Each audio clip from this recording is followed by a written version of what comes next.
Hello, everyone, and welcome to today's Coffee with Jim podcast. I'm your host, Jim Tanner. And today on the podcast, we're going to talk about looking back to go forward. Stay tuned.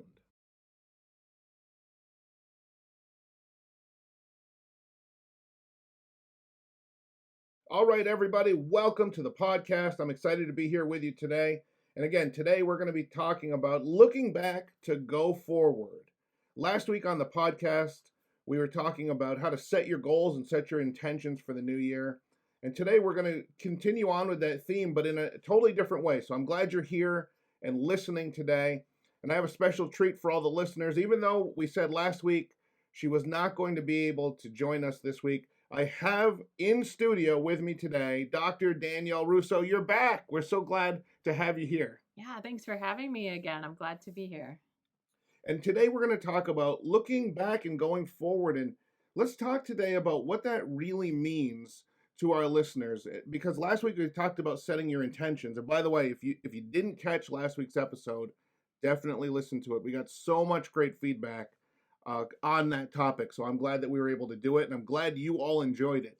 But what does that mean? Now, here we are. It's 2021. What does it mean to set that intention of looking back to go forward? Well, I think this is an important piece of what we were talking about last week. And last week we talked about being very intentional about setting your goals and your plan for the new year. And, we talked about that being much more than setting a resolution for the year, but really to be reflective and intentional and to set goals in a way that you are able to check in with yourself and have also very clear steps along the way. So to be intentional, specific. And last week we also talked about how you and I, when we do this planning, we set aside a session and we have a half a day or a full day to really do the work of setting up the year for success. And we talked about that last week. But an important piece of what we do during that session that we didn't get to really talk about last week in any detail is that we also, in doing that planning for going forward, we reflect back. So, really, we do a review, almost like an audit of the entire last year. So, in taking this time and space to be very intentional about setting up the new year and this new start, setting it up for success, we don't just start fresh, okay, Jan 1, here we go, and ignore everything before that. We specifically take the time to look back and to be reflective and to have really intentional inquiry around what happened over the past year, what went well, and also what maybe didn't go so well, what didn't work. Because you're really lost and potentially setting yourself up to make the same mistakes again if you don't approach this with reflection back as well. I think that's such a great point. And my favorite word when you describe what we do is audit. I think there's oftentimes this feeling of not even wanting to look back at, what you might have written down the year before. And again, most people approach this process in terms of resolution, right? This idea of a resolution, a promise that you make to yourself for the new year. But then also we are bombarded with messages that start right around this time every year about how many people aren't able to keep those promises to themselves. And so we feel like we set ourselves up for failure, and then we certainly don't want to look back on what we didn't do. But I love that idea of an audit because you have to be honest with yourself. If you can't be honest with yourself, if you can't be have this moment of self-reflection on what went well and what didn't, you can't learn from it. And then making the new goals for the new year really is meaningless too because you're just continuing on a pattern of throwing some things in the air that sound good and feel good in the moment, but then not actually following up on any of that or creating and crafting a plan to get you to that. So I love that terminology of audit, but also I think it's important that we continue to remind everybody that this is a process. It's not an event. It's not a day. We talked about setting aside a day, which is true, but we're still processing this. We're still having the discussions about how it's going to be. We're still looking back on what we did or didn't do. And we're here, a few days into January. It's been chaos in everybody's life. The holidays, the new year. There's folks that are, they had to get their kids back to school, or they're traveling and returning back and trying to get back into their normal routine. There's a lot going on. Just give yourself some grace and know that this is a process. Now, you shouldn't still be working on your 2021 plan in June. It's a process that should have a day that it's resolved and you're starting to execute on that plan. But it's probably more than just what you said you're going to do on December 31st, right? Yeah, absolutely. And I think that's a great way to think about it. We use this day for planning, but it's a process. It's really getting that planning, but also starting to implement the routines and the daily habits, the daily disciplines that are going to make you successful. So I know for both of us, this early week in January is all about kind of reflecting and retuning into our practices and how we want to eat and nourish our bodies intentionally. So we've been much more planful around meal planning and what we are eating. Are we drinking enough water? Starting to reconnect with any practices that have kind of slipped. For me, recommitting to my yoga practice and making sure that's a daily discipline that I stick to, because I know it has such a powerful impact for me and my well being. And also just taking time to reconnect with practices like reading books, making sure that you are, kind of tuning in and learning new things, reading books, listening to podcasts, listening to books on tape, audiobooks, all of that. So, really, I know we've both spent time reading and reflecting. Recommendation, your book would be this would be a great time to read that, because I think it would be a great way to set up the new year and to start the reflection process, because your book is so tuned into our thinking patterns and how there are these distortions that we even subconsciously commit to that set us up for failure. And so by being intentional about that and having awareness around our thinking, you can really set yourself up for success. So a plug for your book. I think again, it's a great time of the year to read that and set yourself up for the new year. But again, it's about starting to establish the daily practices that maybe, slid away a bit because of the busyness of the end of the year and holidays and all of that, which is fine, but recommitting to that and having that be part of your daily commitment and being very clear about that and specific, not just saying, okay, it's January, I'm going to do better, or I'm going to work out more.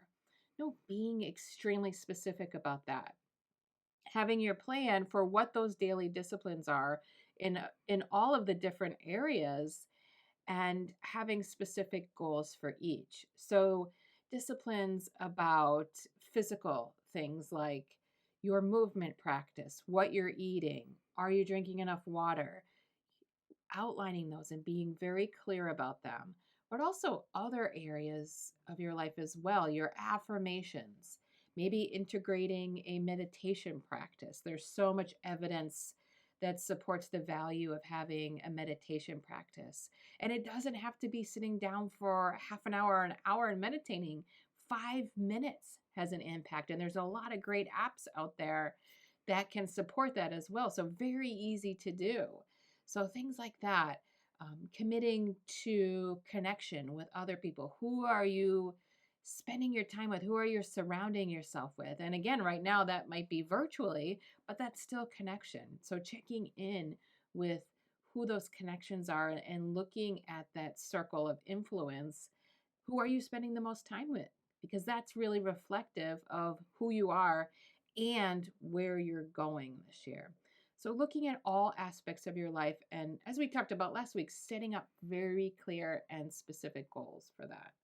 I love it. And another thing about looking back to set up your year forward, you asked me some questions when we were starting to do some of this planning about what I wanted the new year to look like. And what I realized was a lot of what happened in 2020 through Kismet, Serendipity, were things I do enjoy, and I want those things to carry over into the new year. For example, we were moving really fast. Before the pandemic, we were moving really fast. If you took a look at our calendar, the fact that we could be home and see each other, that we could parent together most days of the week was kind of amazing because not only were we both busy, but we were both not home a lot. And we traveled as a family as much as possible, but we traveled a lot and that takes you out of your routine. Well, I love that. And it wasn't my plan. I didn't go into 2020 saying I want to be home all year, Right. but we found ways to be productive while also being home, to reach connection while also being home. I love being home.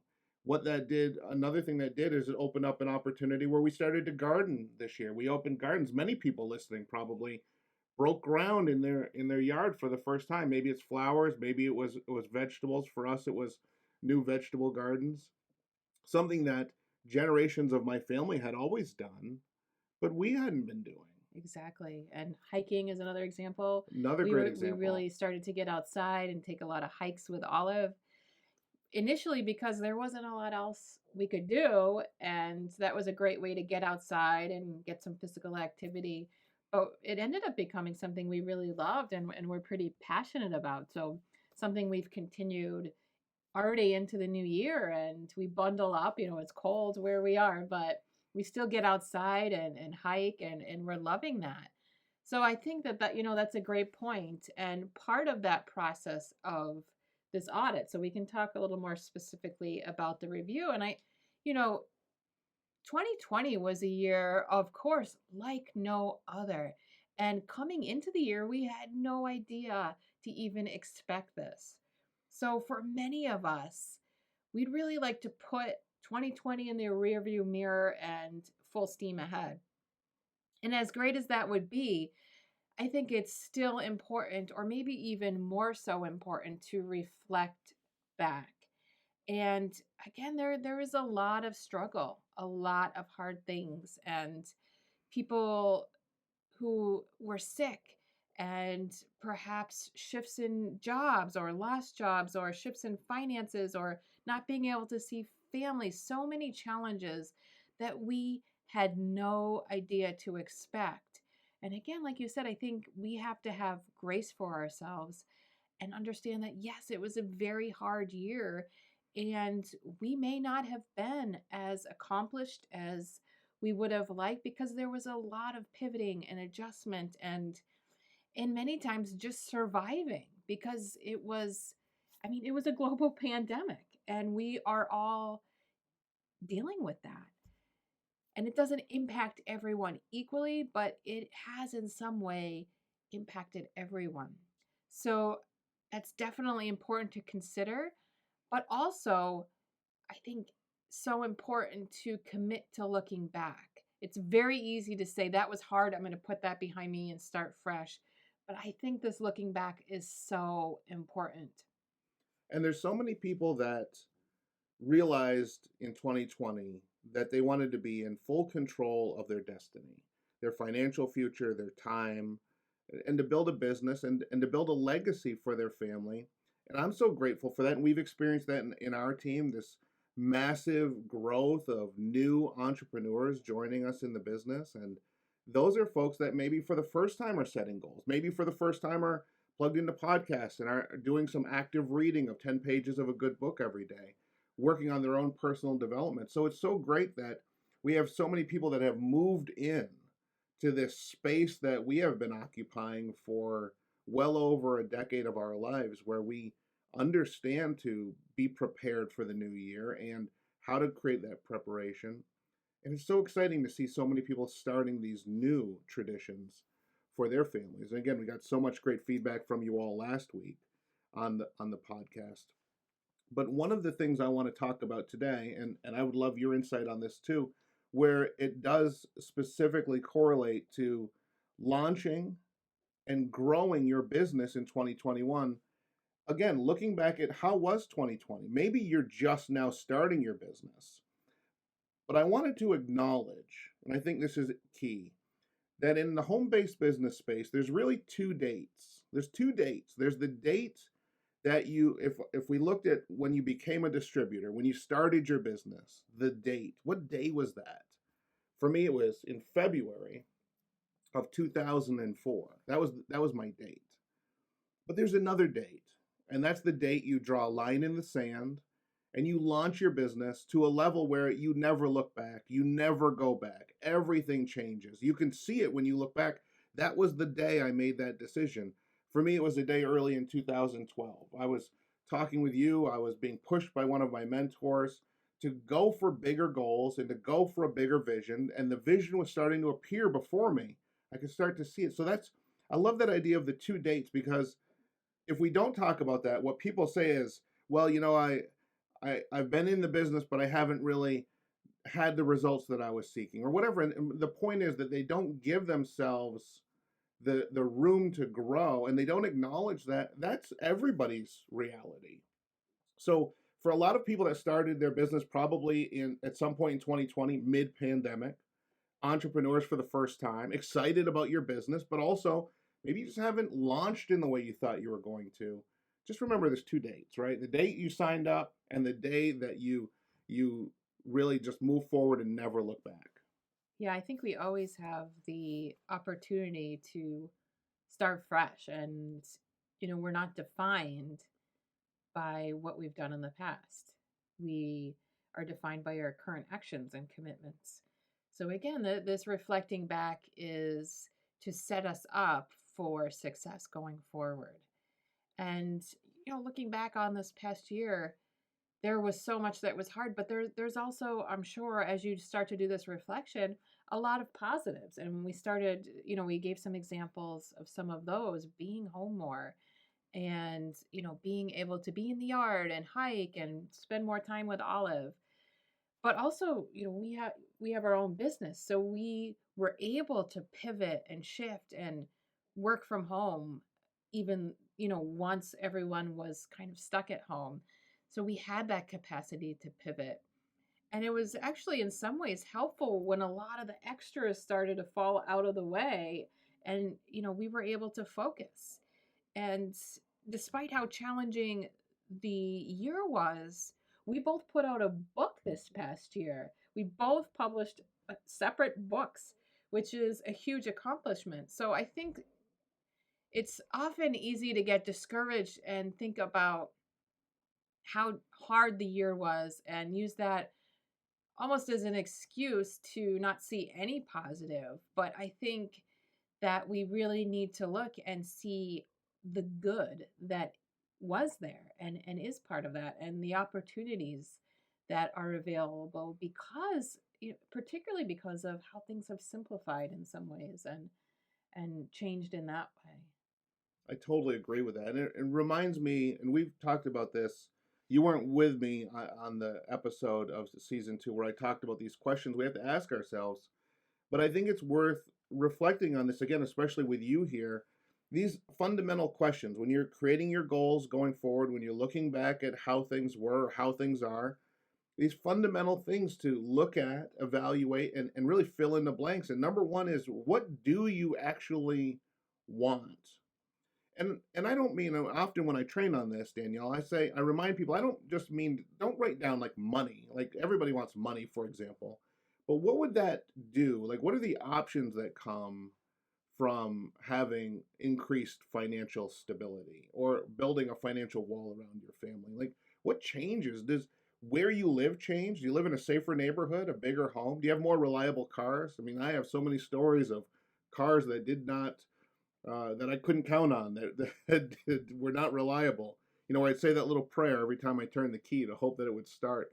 Maybe those are the things that you want to get behind you in the new year. And so you set your intention into what do you really want, but also as you answer that question, the next question is, what is your life going to look like when you get what you want? When you move into that new home, when you move into that safer community, when your kids go to that better school, when you're able to provide an opportunity for children or grandchildren to take advantage of the arts and the sciences in a way that otherwise might not be able to because of your ability to contribute. Like, what does your life look like? But then that important key, and the kind of the third part of that is, what are you willing to give up, set aside, temporarily move out of your way so that you can have everything that you're visualizing? And oftentimes, that is where we get stuck. We never ask ourselves to make space for the new version of our life. We never ask ourselves to make space for the improvement, the future. We just expect it to somehow fit into the life that we already have, right? Yeah, absolutely. And one kind of shift of perspective I would add, or just addition to what you said in your questions, is thinking about it from a perspective of what can I do to be of help, or what can I do to be of service, versus what's in this for me, which is just a little mindset shift that's a piece of that. And I think that once you can shift away from what's in it for me, or what didn't I get, to how can I be of service, then the what's in it for me kind of falls away, and you have this momentum and drive and focus that I think brings you to where you're going even faster. I totally agree with that. And we've seen so many people change their lives, but also in changing their lives, and that, again, kind of that financial prosperity piece. But then also, once their cup is full and overflowing, it reveals who they really are, because they pour that into their community, into their family, into their church, into the missions and the movements that matter to them.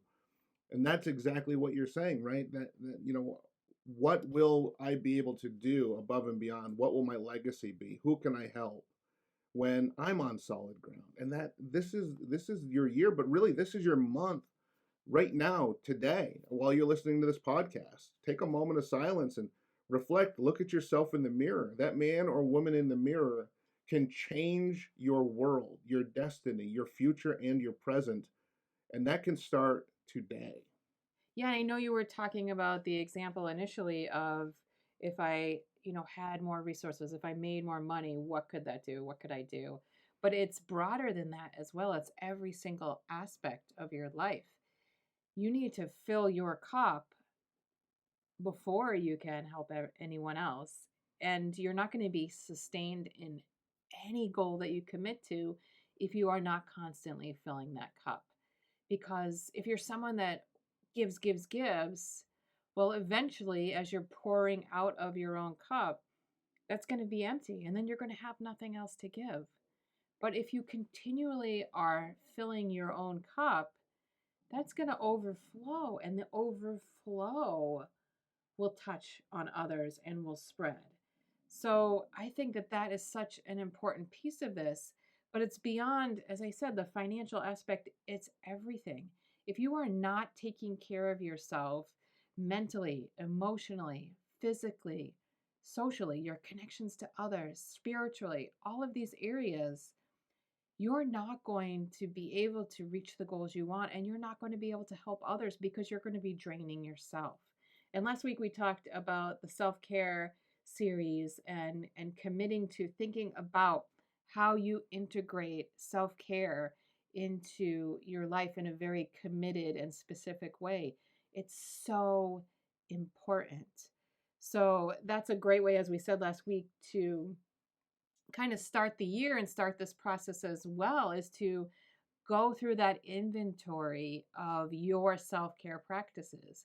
And if they're not where you want them to be, if they're not where they should be, then recommit to that and be very specific, make concrete goals, and have that be a priority. Because guess what? You're not going to achieve your goals no matter what they are if you're not committed to the self-care, because those daily disciplines, that commitment, is what will sustain you through this whole year coming forward, and will allow you to be successful.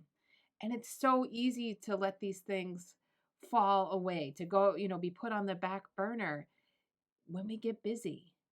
But that's exactly when you need to stay committed to them. And you need to start to commit to them when things are clear and you have this fresh start, and build that practice so it becomes a commitment and it becomes a habit so that when throughout the year things get stressful or busy or hard, you already have that committed practice, because that's when you're really going to need it. And that's when it's more important than ever. So, although these things take time, they need to be a priority. So, if you're busy and they're not fitting in, evaluate your day. Take an inventory of your day, and where are there things that you can shift to make time for the daily commitment to your self care practices, because that needs to be number one. You will not be successful if you don't commit to these daily disciplines, these daily self care practices. And I've seen it so many times in all kinds of areas with everyone I've worked with. If you let those slide, you slow down. You're not going where you want to go. And it doesn't look that different from day to day, but over the trajectory of the year, the change is significant. So I think one of the number one priorities needs to be commitment to those daily disciplines. I totally agree with that. I want you to talk more about that 5-day program because we didn't talk about that at all yet today. Everyone's looking for the shortcut or the way to make change quickly, but it's really one step back to get a multitude of steps forward. It's the matter of saying to yourself, why is my energy not where I thought it would be? Why is my motivation lacking? Ultimately, it's in that self-care piece that is foundational to everything. Tell everybody how they can get access to the 5-day program, but also a little bit more about what's in those 5 days of meditation. Sure, absolutely. And you can share a link in the show notes to it. But this is a very simple, short program that I put together. And it's 5 days, 10 minutes or less a day. And I recommend absolutely taking one piece a day. So don't sit down and listen to them all at once. Do one each day. And so there's a short kind of discussion I have with you, talking about a specific area of self care. And then at the end of each discussion, there is a practice prompt. So it asks you to reflect, so engage in some self inquiry, and then to do this prompt. So to write out something, and it's different each day depending on the type of self care that we're talking about that day.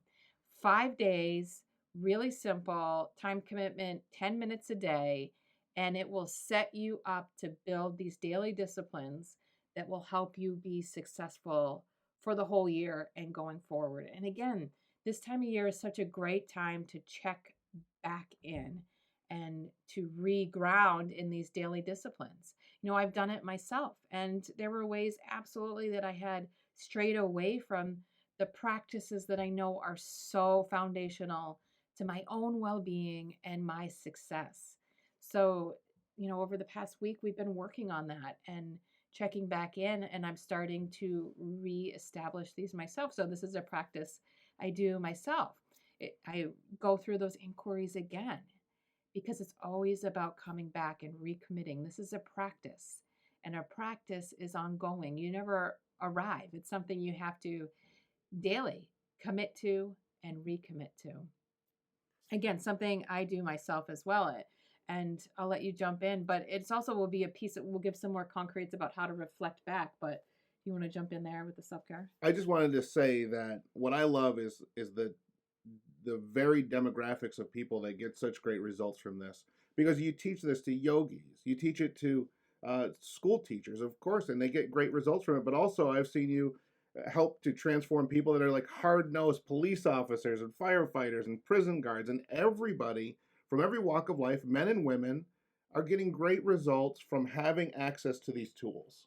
Absolutely. I teach this in every single one of my campus classes as well, which again are first responders, police officers, correctional officers, mental health professionals, people working on the front line of service in our communities, who oftentimes don't necessarily think about self care and the importance of that, but also work in highly stressful jobs where they are prone to burnout. And I've seen working in that field myself, having worked in correctional settings myself, the burnout is real.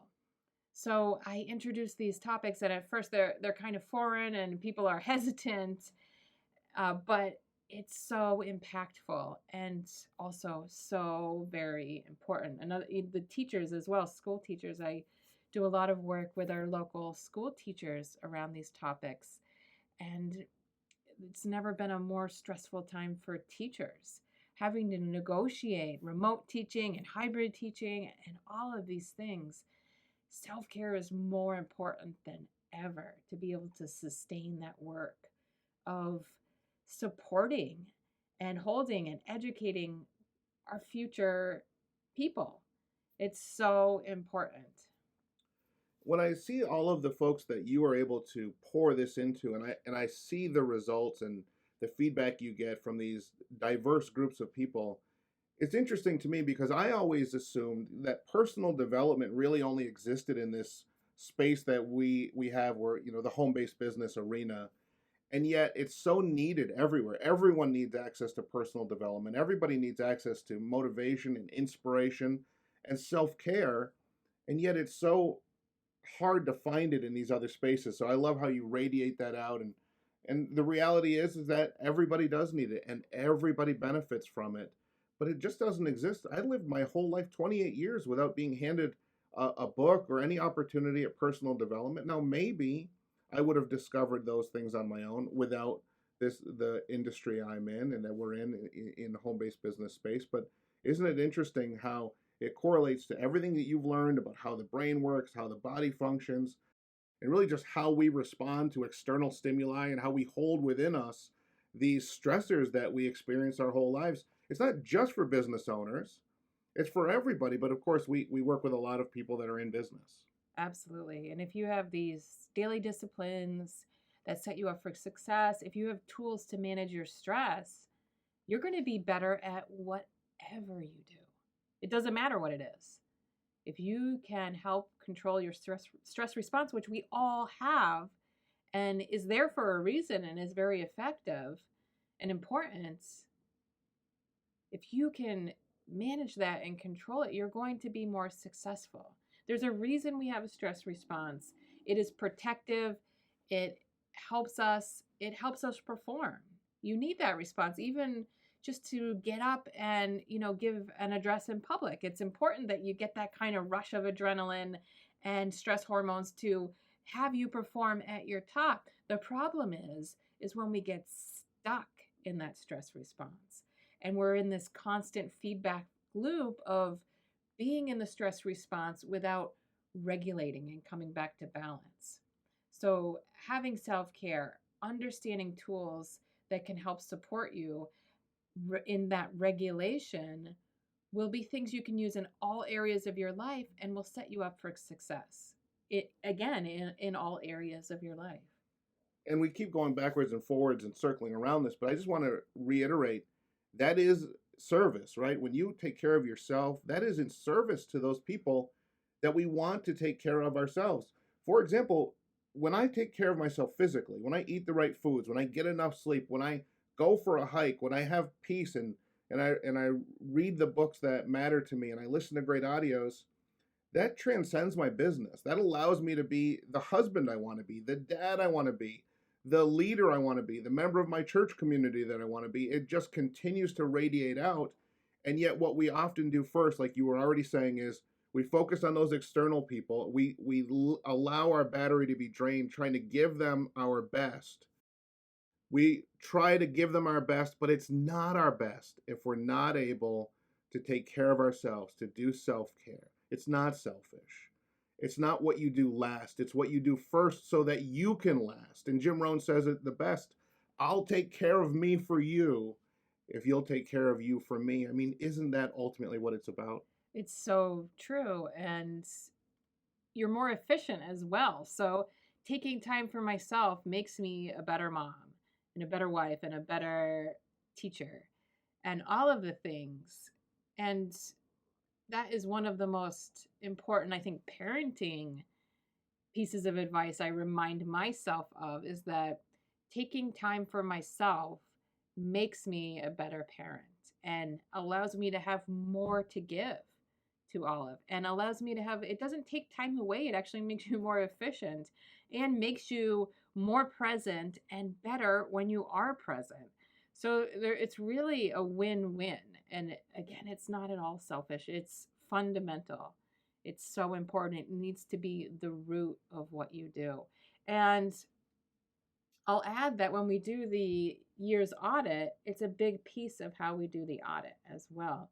And maybe I can jump in and talk a little more about the specifics of that audit, because we talked about the importance of looking back.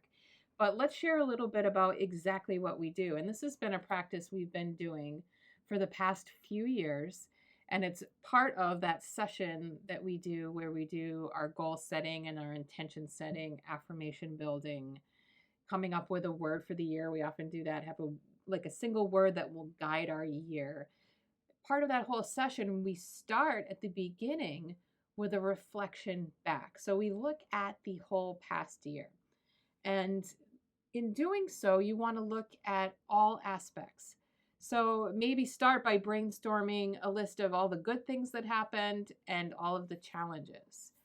But we also get much more specific than that. We really do an audit of the year, as you said. So you can do this if you keep either digital or written, but if you keep a very detailed calendar or schedule, this becomes really easy to do because you can go through kind of almost day by day and look at what you have scheduled in your day.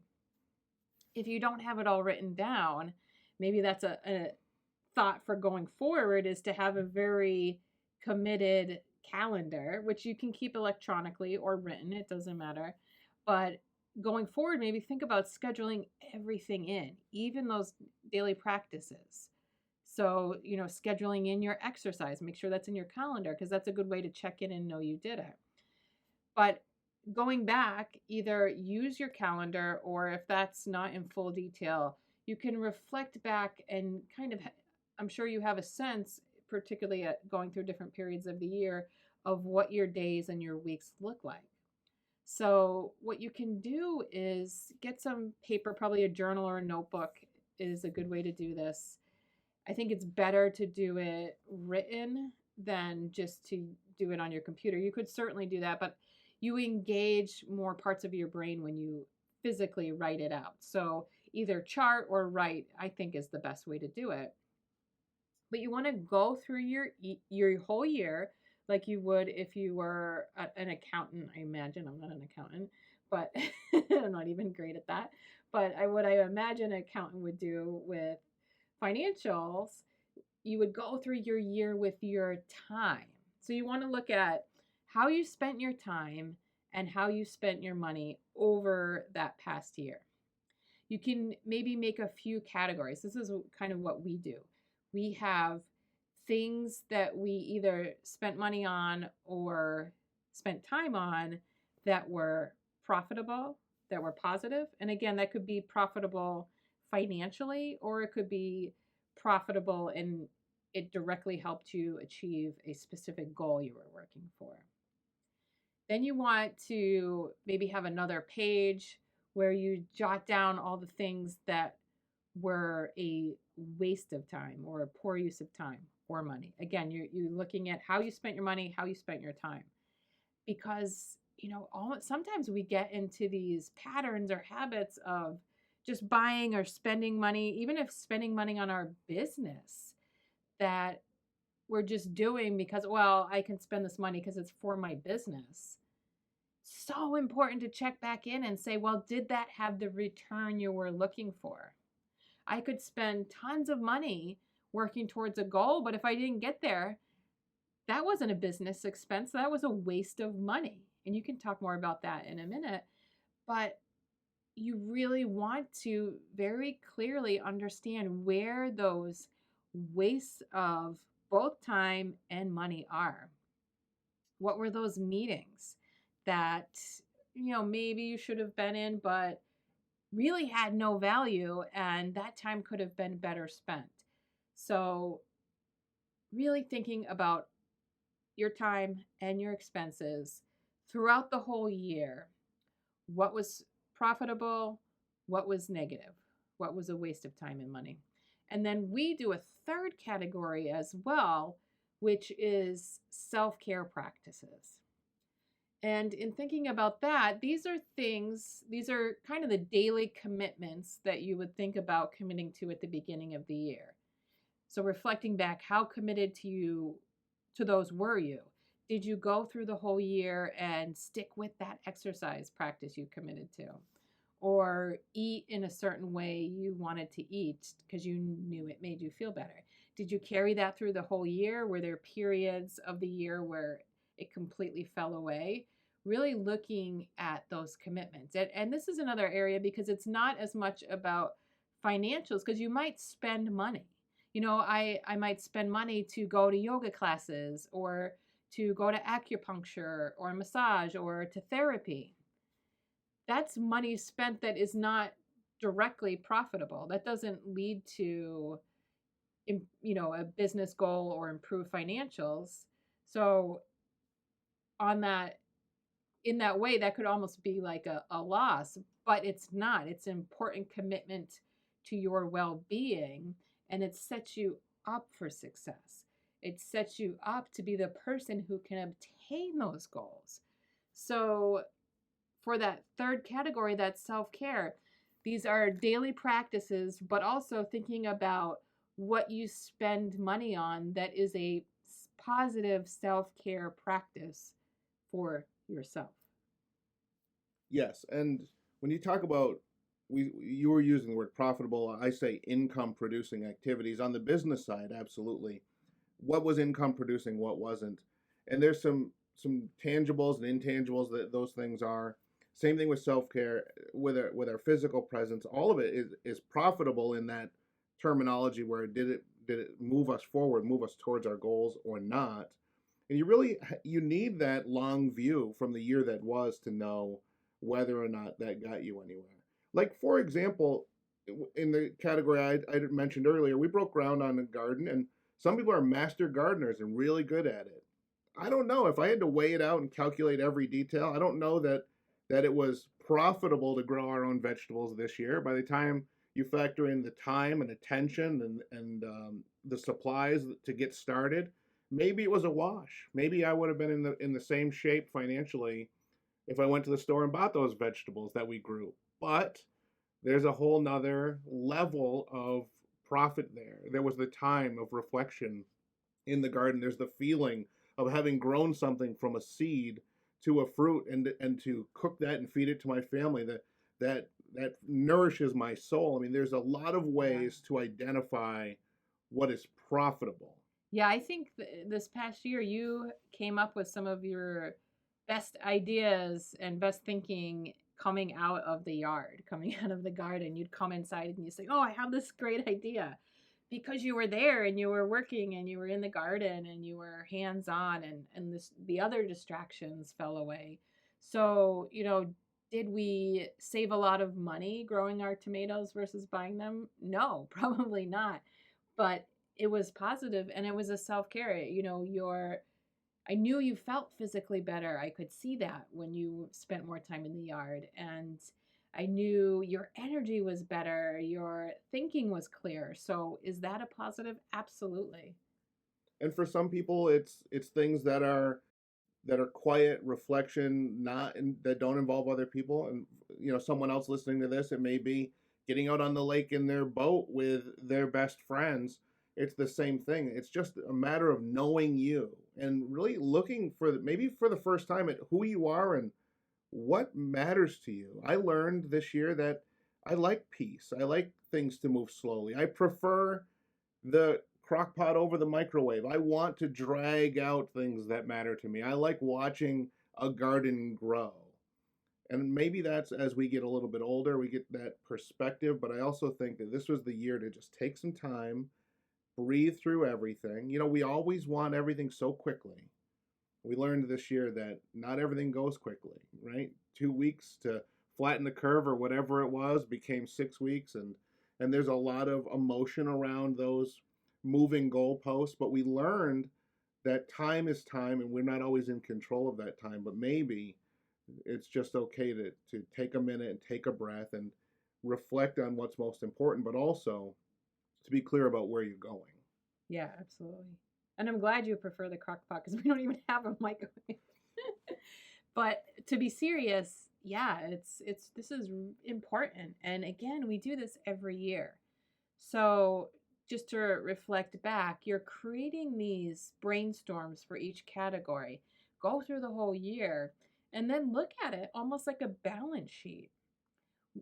Where are there excesses and where are there deficits?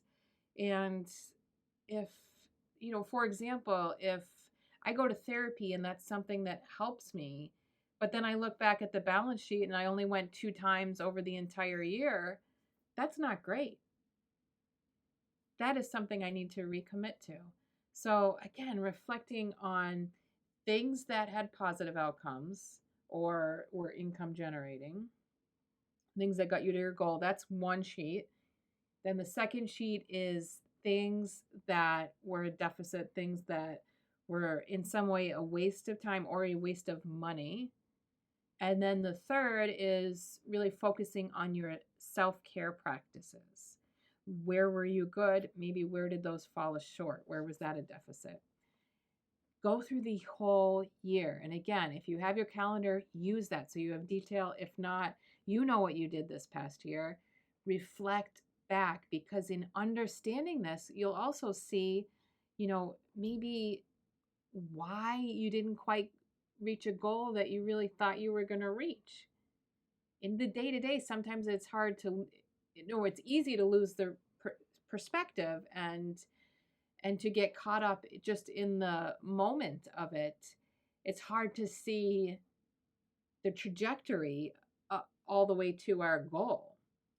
But in looking back and looking at the year as a whole, we get a little more perspective and we can start to understand why that trajectory from January 1, 2020 to where we are now maybe went off course from where we thought it was going.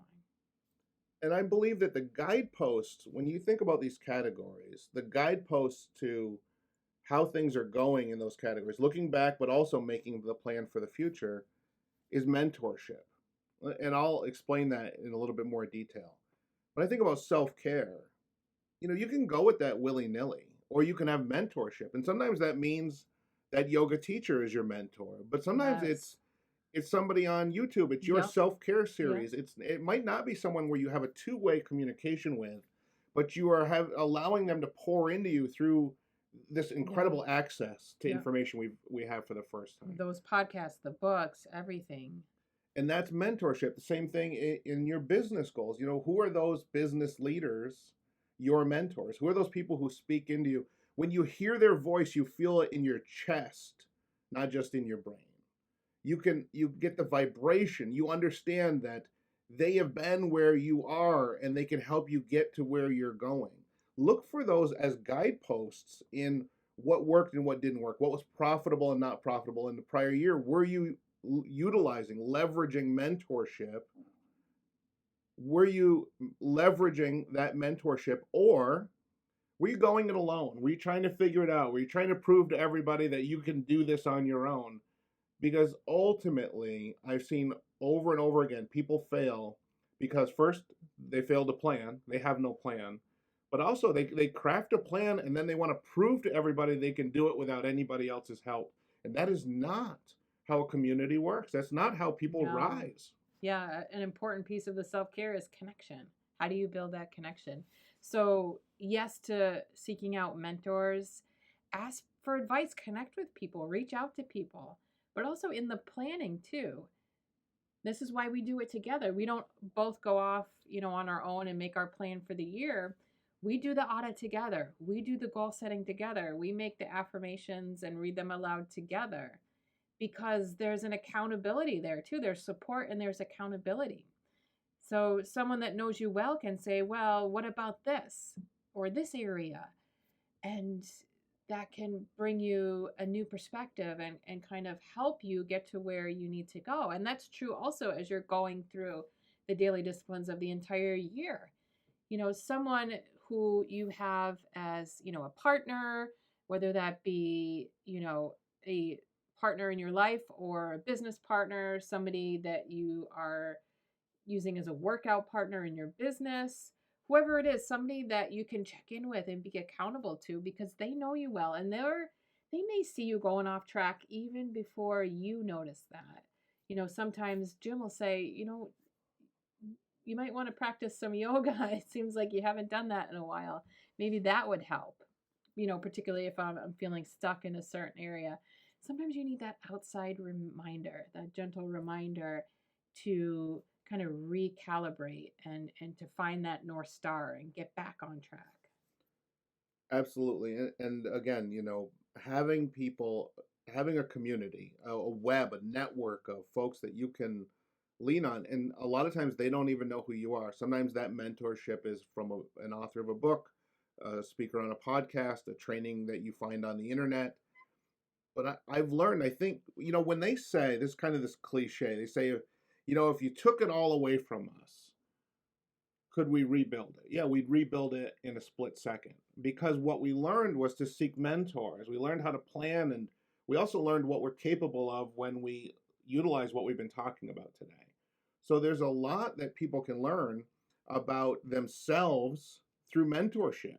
There's a lot they can learn about themselves through goal setting, creating bigger and more uncomfortable goals in a positive way, uncomfortable good goals, but also in having the courage to look back on what it was or it wasn't, what you did or didn't do, what you accomplished or didn't, and then extending that courage to say, but I'm growing, I'm improving, I'm better. What I didn't do last year does not define this year.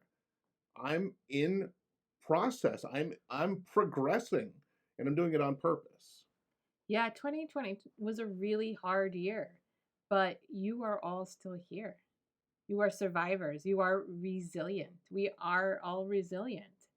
So use this reflection, this look back at the year to say, what is it that makes me resilient? Those are the daily practices that got you through this year. Those are the connections you have with other people. Those are the coping skills that you have that work. So reflect back and think about, okay, these coping skills I have, which ones work and which ones don't. And guess what? Going forward, use the ones that work. But you are resilient because you're here. But be more intentional about that. Know why and know what in you makes you resilient. Know what for you is the most positive, impactful, strength based path forward.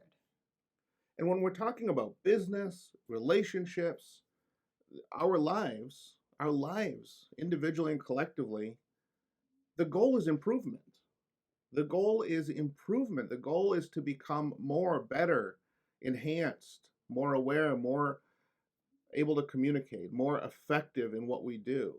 It's not about overnight success. It's not about instant transformations. It's not about going from 1 to 1 million in a day. It's about progress. And progress doesn't often look like progress in the moment. That's why we check in with our mentors. That's why we check in with our goals. That's why we look back on what we did or we didn't do, so that we can continue to evaluate where we are in pursuit of the world and the life and the circumstances that we want. And really, beyond what this does for you and I individually, all the listeners, this generation, they're modeling a behavior that the people that they love and care about, their children, their grandchildren, their friends and family, their faith community, you're modeling a behavior that is transformative and massively important. There are people that don't have the certainty that you have. Let's be honest, you're a seeker of knowledge and wisdom. You're a leader because you're listening to this. There are people that need the certainty that you can bring to their lives, not by telling them what to do or what they should do, but by modeling the behavior, by modeling the activity, by modeling the self-care practices. You are changing the world around you. And the world, quite frankly, needs that change. Absolutely.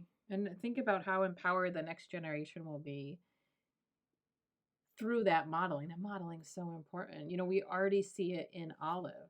She doesn't, do what we say. She watches us and she does what we do. So modeling these things is so important. And, she'll even catch us now. And she always has done this and say, okay, Daddy, why don't you take a couple deep breaths? Let me lead you through a breath and regrounds us. So I think that is an important point, even down to, the people in your life. So that's why all of this is so important. And the piece we talk about today, the looking back, do that. Do the audit and then use it to shape your path forward. Use it to, if you've already done your goals and you haven't done the reflection back yet, do the reflection back and then check in with the goals, the affirmations, the word for the year again. And maybe there's some adjustments you need to make. Again, we want to bring forward from last year the things that work. We want to use that audit to understand the tools and the resources and the assets we have that are effective and that work. So use that reflection to shape your goals and your actions for the coming year. You also want to get rid of the things that didn't work. If you're still doing the things from last year that didn't work, that defeats the whole point of their new year reflection and shaping your path forward. So again, bring in the good, strength-based approach going forward. Understand what didn't work so that you can use that to shape and fine-tune your path forward in this new year and become even more efficient, even more empowered, even more impactful for other people. Thank you so much for being here with me today. I couldn't have said any of this better than you did. No, I doubt that. You definitely could have, but I am really glad to be here. We're going to wrap this up because we've been going for a while and we want people to get to work on their goals and then execute on everything that they're writing down, right? Yes, absolutely. So let's wrap up today's podcast. Last week I said we weren't going to be able to have you with us this week, but we did. It turned out to be a wonderful, pleasant surprise. But ladies and gentlemen, this is going to have to be goodbye as we set Dr. Russo back to her students in all of their various forms all around the globe and all the work that you've got piling up that you have to get to. So I'll let you say goodbye to the listeners. Thank you. And I'd still love to jump in from time to time when I can and when there's some flexibility in scheduling. But it's been so great to be able to be here the past couple of weeks and to join you and to talk about these things that are so important, but to talk about it together. And I hope everyone takes the time to set yourself up for success this year, because you will be better for yourself because of it, but you'll be better for others as well. So have the best year ever. Set yourself up with the practices, the tools that will allow you to be your best, even when things are challenging. Because guess what? 2021 is not going to be a perfect year. I don't have, a magic ball, but I can say there's going to be hard parts and stressful parts and things that are really challenging. But if you have the daily commitments in place and the tools to manage that, you'll be successful and you will be able to be resilient and successful through whatever comes your way this year. So take the time to do these practices to set yourself up. And as Jim said, reach out for support, reach out to mentors. We are here to support you. We want to hear your success stories. But if you have questions, we're happy to answer those too. So good luck, best wishes, and thanks for having me here. And thank you. And as I say goodbye, I'll remind everybody in the show notes, wherever you are catching the podcast, Spotify, Apple Podcast, Google, YouTube, you're going to find the link to Dr. Russo's 5-day self-care series. Pick this up for yourself. This is important stuff, and you'll see a major shift just by implementing everything she has to share. Thank you so much, Dr. Russo. Yeah, and I'll just add too, if you're enjoying Jim's podcast, please share it with others. We want the word to get out there. So share it with others. Leave reviews wherever you get your podcasts. Give a rating. Those are very helpful in getting the word out and sharing this. So we would love your support in that way. Thank you. We would definitely love your support in that way. Appreciate everybody. This has been the Coffee with Jim podcast. We'll see you next week. Thank you. Goodbye.